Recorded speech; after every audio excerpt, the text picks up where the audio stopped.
Hello, it's Luke, and in this tutorial we're going to discuss the function of the cardiac myocyte, cardiac heart muscle cell, and how it contracts. Now, the aims of this session is that we're going to introduce various components and structures within the cardiac muscle cells, the myocytes, and explain how those proteins interact to produce muscle contraction. We're going to highlight the role of ATP, that energy molecule, and calcium in the muscular contraction, and explain how the depolarization of the cardiac muscle cells triggers the muscular contraction and how it helps with that. So, as you're learning about muscle contraction, you'll no doubt have seen diagrams like this one from the Martini text, and also this one from Lily. And whilst they're absolutely beautiful, very helpful diagrams, I personally find them a little bit sort of intimidating with sort of all this information to sort of really get my head around how the sort of proteins and all the various structures within the heart muscle work together. So what we're going to aim to do with this tutorial is to simplify everything right down, go right down to the layer of the sort of individual sort of proteins and how they work together, and then hopefully build back up so that when confronted with, albeit a very beautiful diagram like this, you're able to then more fully understand exactly the processes that are occurring within the cardiac heart muscle.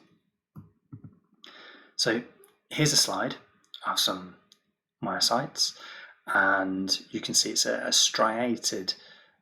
patterning of those cardiac muscle cells. The structure of them, there's this sort of branching shape, and you can see how they're sort of joined together. And if I just draw your attention to these sort of lines here and there, these are what we call intercalated discs. Now,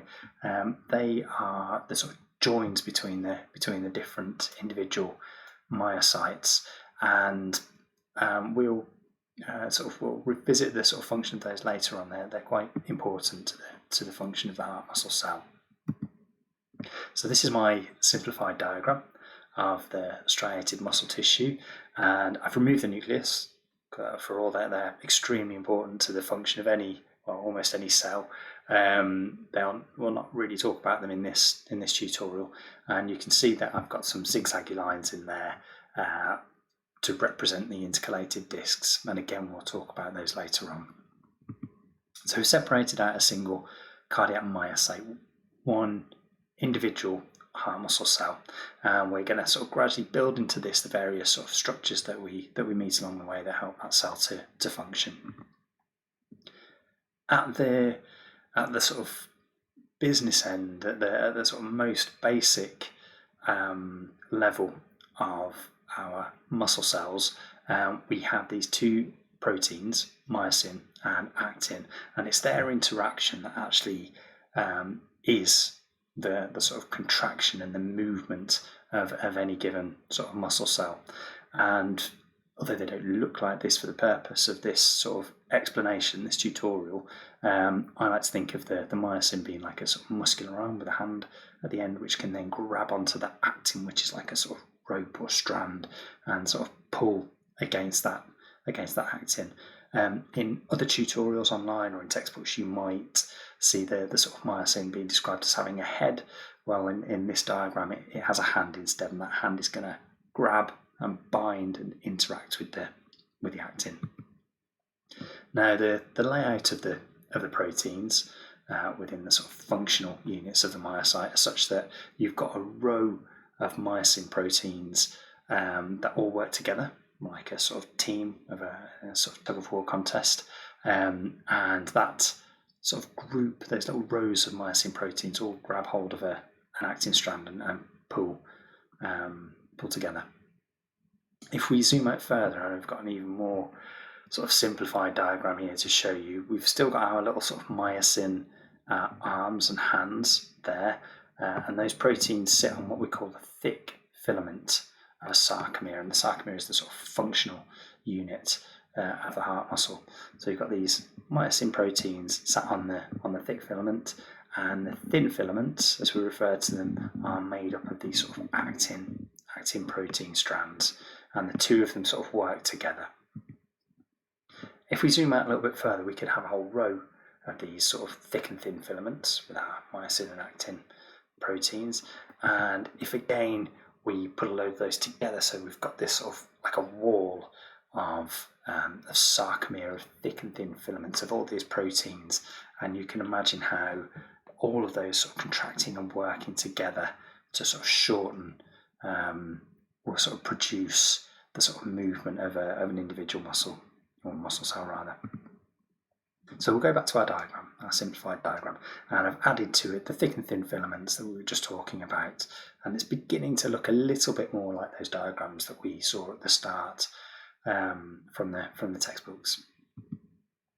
So here's our myosin and actin, and what we want to do is for the myosin to grab or bind with the actin and sort of pull it along, and it does this in the presence of adenosine triphosphate, or ATP, which you may recall is the energy molecule used by pretty much all the cells in the body for whatever function that cell undertakes. And in this instance, the ATP binds with the myosin, so the myosin can then bind and grab a hold of the actin and sort of pull it along, and in doing so you get the movement.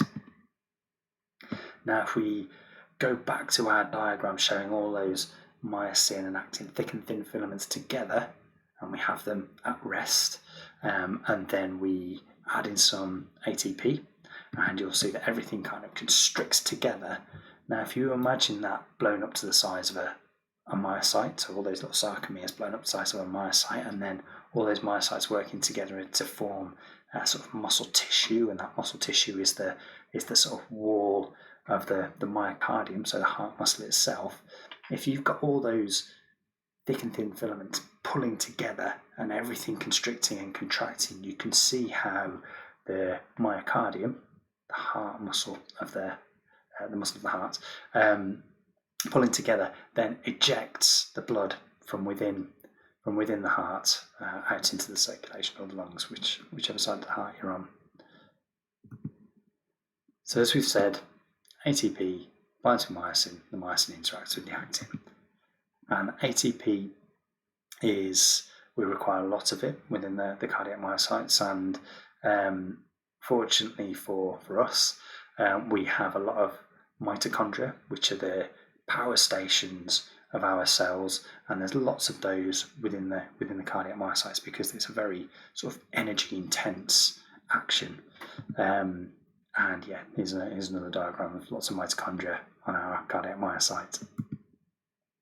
So there we go, there's the interaction of myosin and actin. Now that is complicated somewhat by a third protein called tropomyosin,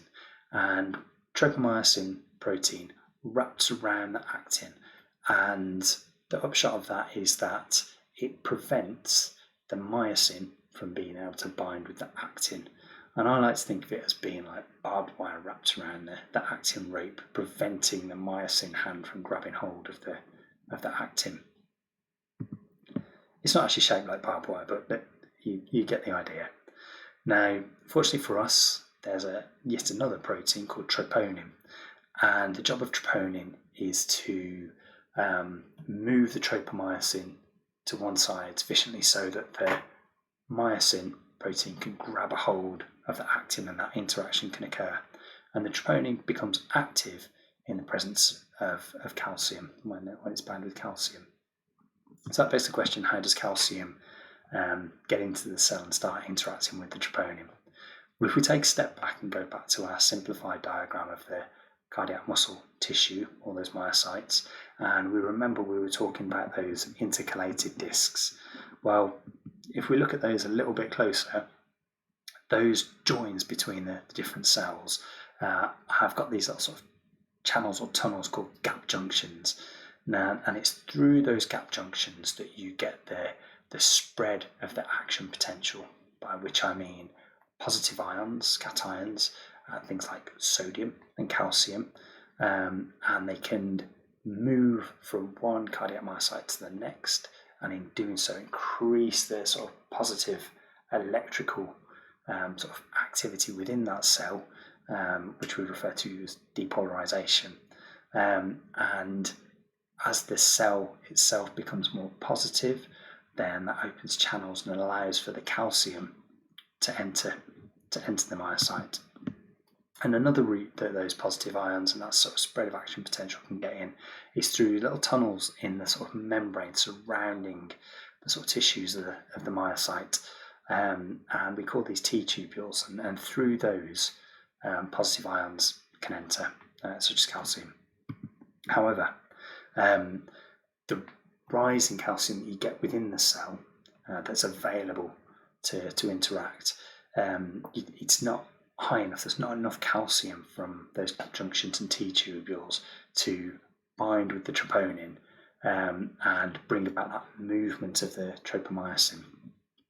So what your myocytes have is this structure called the sarcoplasmic reticulum, and the sarcoplasmic reticulum is like a huge storage area for lots and lots of calcium. Now, when the calcium influx occurs, so when the calcium comes into the myocyte from the gap junctions and the T tubules, this sort of triggers the release of calcium from the sarcoplasmic reticulum, and that huge availability, that rise in concentration of calcium, then makes it possible for calcium to bind with the troponin molecule, the troponin proteins. And when the troponin and calcium work together, they move aside the tropomyosin. And when the tropomyosins move to one side, the myosin can then grab a hold of the actin, and in the presence of ATP, those two proteins can work together to sort of contract and pull everything together, and that's what brings about our contraction of the cardiac myocyte, of the cardiac muscle cell. So, in summary, we've talked about the contraction of myocytes and how that requires myosin and actin proteins to act together. That myosin is activated, and the energy provided for that is from the ATP energy molecules, and they're produced by mitochondria, of which there are many in cardiac muscle cells. Tropomyosin is a protein which would inhibit the binding of myosin and actin. However, another protein, troponin, moves that tropomyosin to one side, and it does so in the presence of calcium. Action potentials, which is that positive wave of sort of